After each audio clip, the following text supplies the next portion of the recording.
Hi everybody, today I'm going to be going over my round 1 game from the Maryland Open.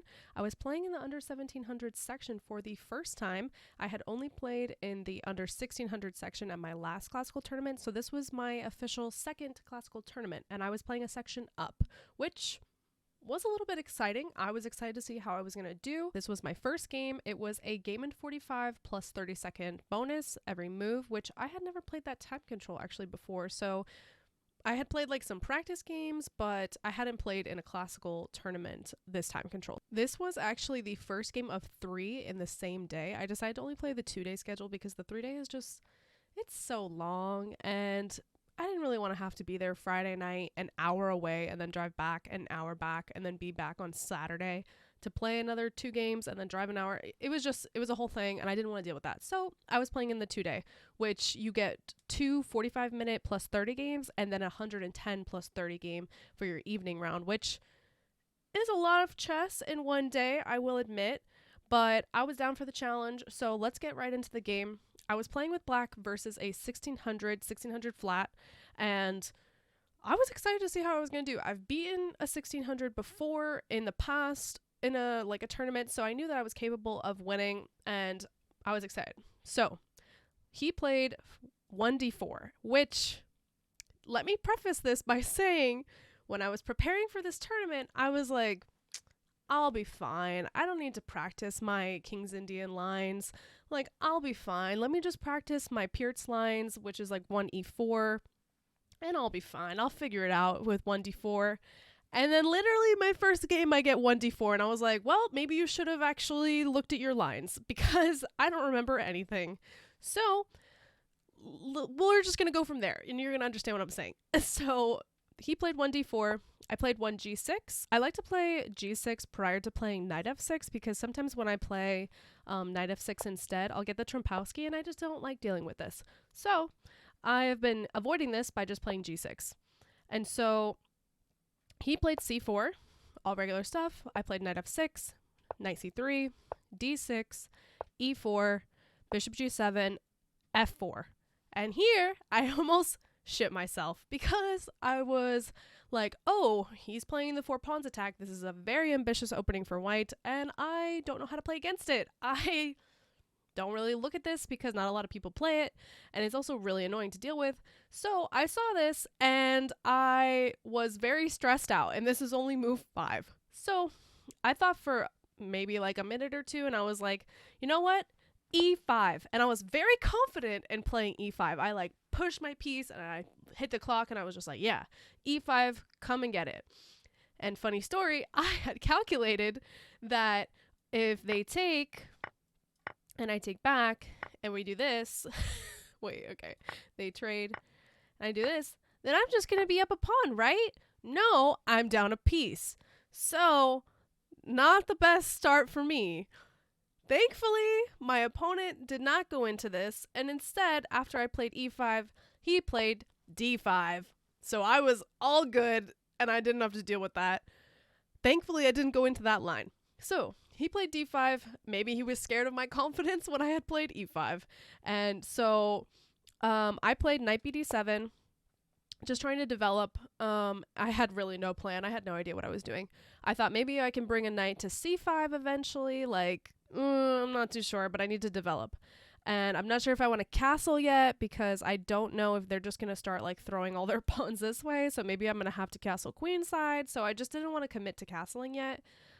So instead, he played f takes e5, and I played knight takes e5. And look at this knight for a second. This knight is gorgeous. He is a beast on e5, and because there's no pawns that can come and attack him, so this is just like almost a forever knight at this point, and it is just going to stay on that outpost for the rest of the game and halt white's progression of being able to open up the center. So I was very happy that my knight ended up on e5. And then he played bishop e2, and I played bishop g4. My opponent was like, yeah, I'm just going to do this. And I was like, all right, fair, dude. Like, yeah, that's fine. So I thought, again, that I could trade, and then once they take back, that I could win this pawn. However, I'm not allowed to actually take because of this. And I would lose the knight, because there's no way the knight can come back to block. So that would have just been losing the knight. So I didn't play that, but I didn't realize that until after I played, like after the bishop took.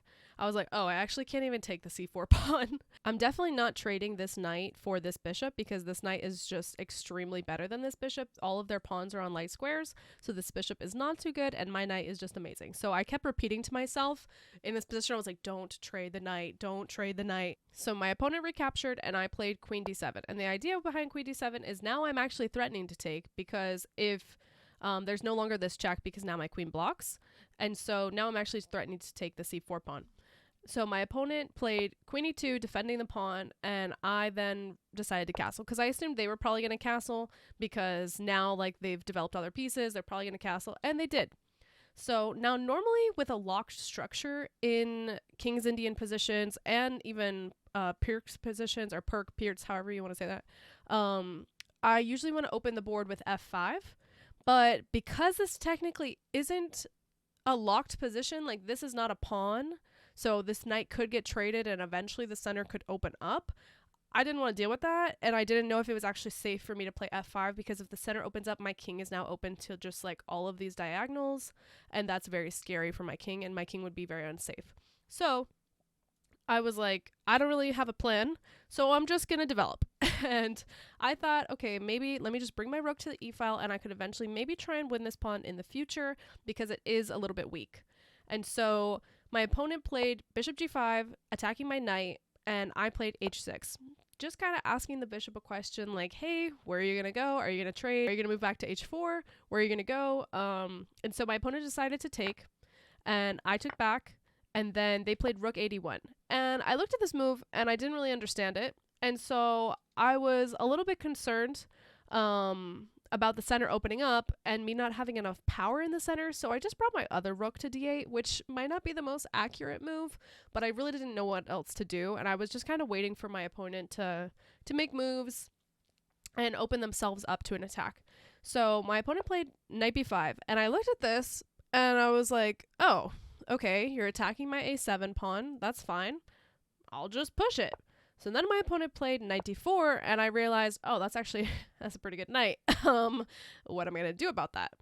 So I decided to bring my bishop back to g7 because I just didn't want it on this like kind of like semi-open file, because I didn't want the rook to be able to eventually attack it if this bishop ever moves, and it just would have been just uncomfortable there because there's nothing defending it. So my opponent played queen c2, which I thought was kind of a weird move. I thought maybe, okay, are they aiming to push c5 and open up the center, and they want their queen to be able to support it? Like, I'm not really too sure. So I played rook e7. And my thought behind this, mind you, I had about 20 minutes on the clock here, and I played this move when I had about 17 minutes on the clock. So I thought for like 3 minutes here, and I thought, okay, let me double up on the e-file, let me potentially win this pawn, and we're going to go with that. Maybe not the best idea, but I didn't have any other ideas, and I didn't want to waste a lot of time. I just was like, play moves, it'll be fine. And my opponent played b3, just forever protecting the c4 pawn. They don't have to worry about it anymore, as well as this bishop if this knight ever moves, and this knight moves, like this pawn wouldn't be potentially loose. So they played b3, which feels a little bit slow, but I guess they are protecting the c4 pawn from tactics in the future.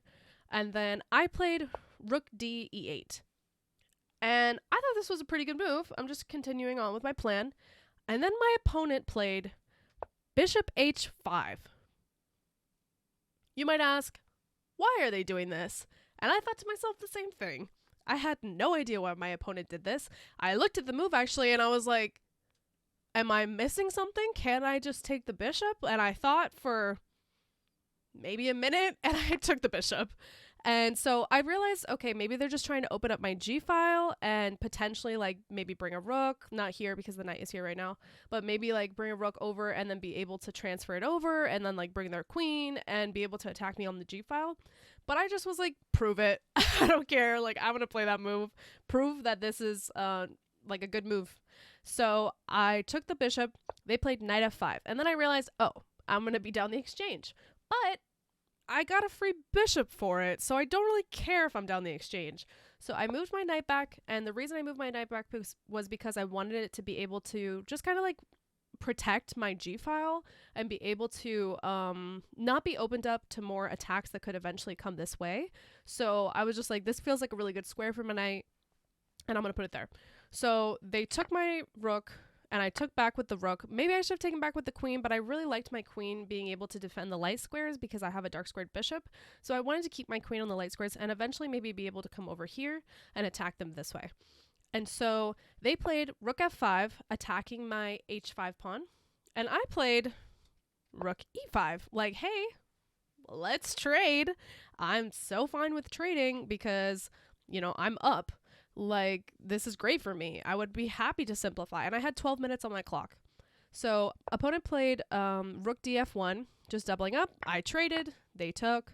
And then I played bishop d4 check, just kind of trying to make some weaknesses in their position. Maybe their king will walk out and I'll be able to have tactics in the future.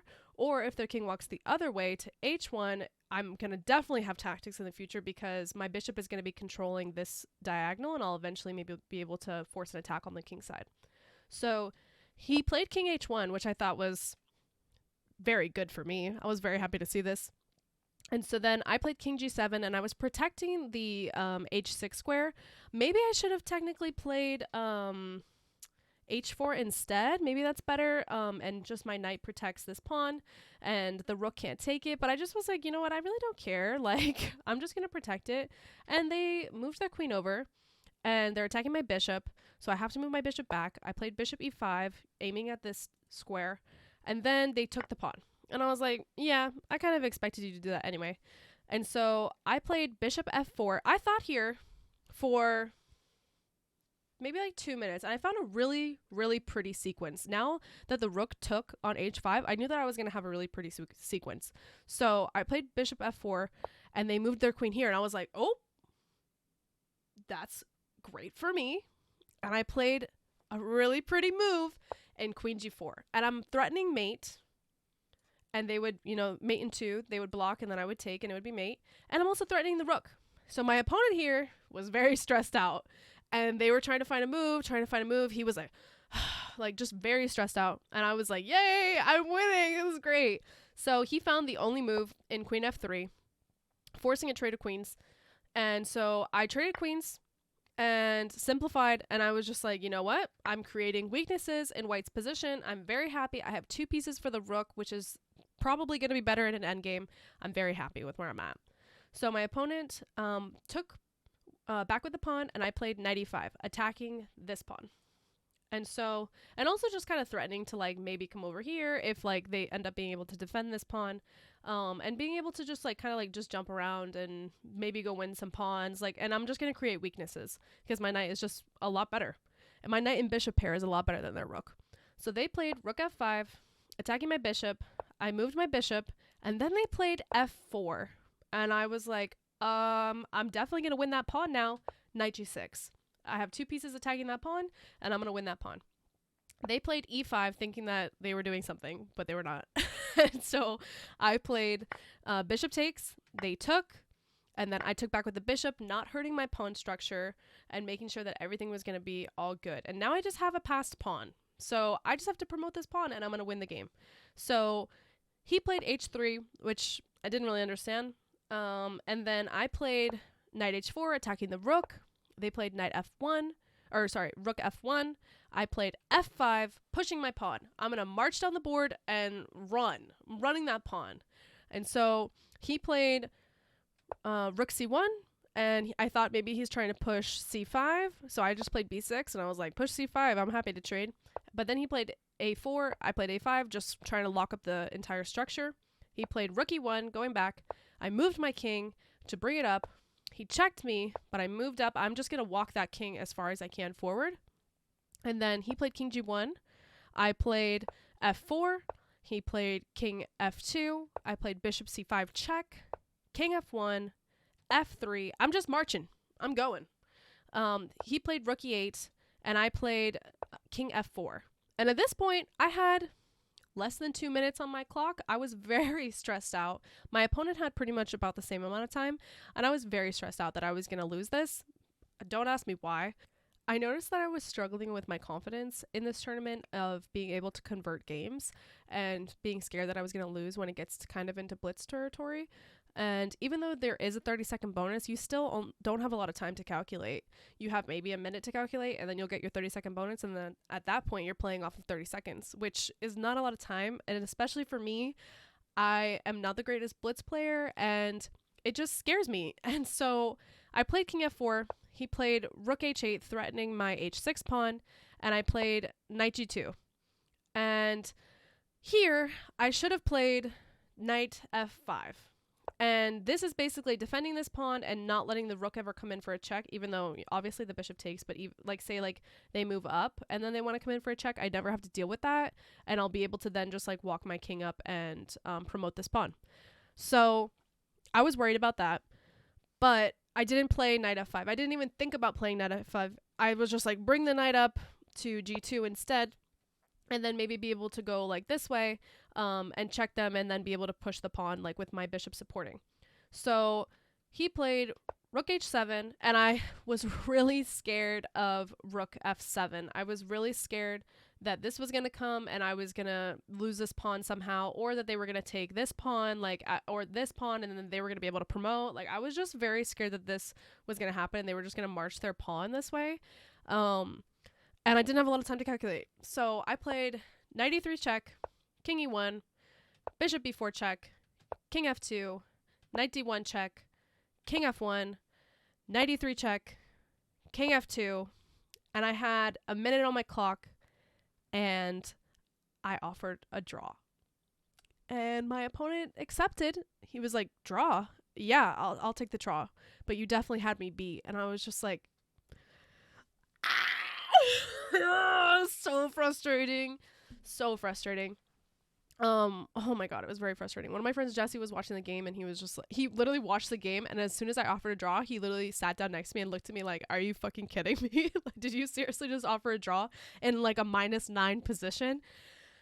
Very frustrating for me. I did not see Knight F5 at all. All I had to do was bring my knight here and then like check them and then be able to walk my king up and promote. Didn't see that. Very sad. And I drew this game where it was literally -9. So that fucking sucked. Yeah, literally -10. So that sucked. And I took a draw for no reason at all, like a damn fool. And I learned that I will never do this again. I will never take draws unnecessarily. And my thought here was, okay, when they moved here, I was like, oh my god, I'm gonna lose this pawn, and like, I'm fucking screwed. Like, literally, I'm screwed. And so that was very scary to me, because I thought if I lose this pawn, maybe they'll be able to eventually walk their pawn and promote, like, and that was terrifying, or they'll win this pawn and then be able to walk this way. And I didn't see a win. I didn't see a win.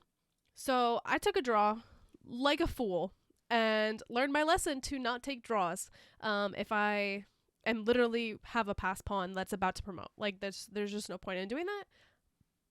So yeah, this was a tough draw for me. I didn't know that this was a -10 position until I think the next day. I hadn't even looked at this game. I was just like, oh, I drew a 1600. Look at me go, like in a winning position, but whatever. At least I took a draw. At least I got a draw. Like, because right now I was like 1434. So I was like, ooh, like I'm going to get so much rating from this. This is great. When I literally could have had a win, and I was winning, and I worked so hard to get a win. And then I just take a draw for like no reason. I think in the future, I'm just going to go for the win. And if I don't, and I lose, at least like I will learn something, but I don't take these like scared draws, because this is just really sad. So I hope you guys enjoyed this game. It was very chaotic, and I should have won, and it is very sad, and I'm still reeling from it because this was only last week, but we move on. This next game that I'm going to show you guys in my next video is very, very cool. I play another 1600, and you'll just have to wait and see what happens. I hope you guys have a wonderful rest of your day, and bye.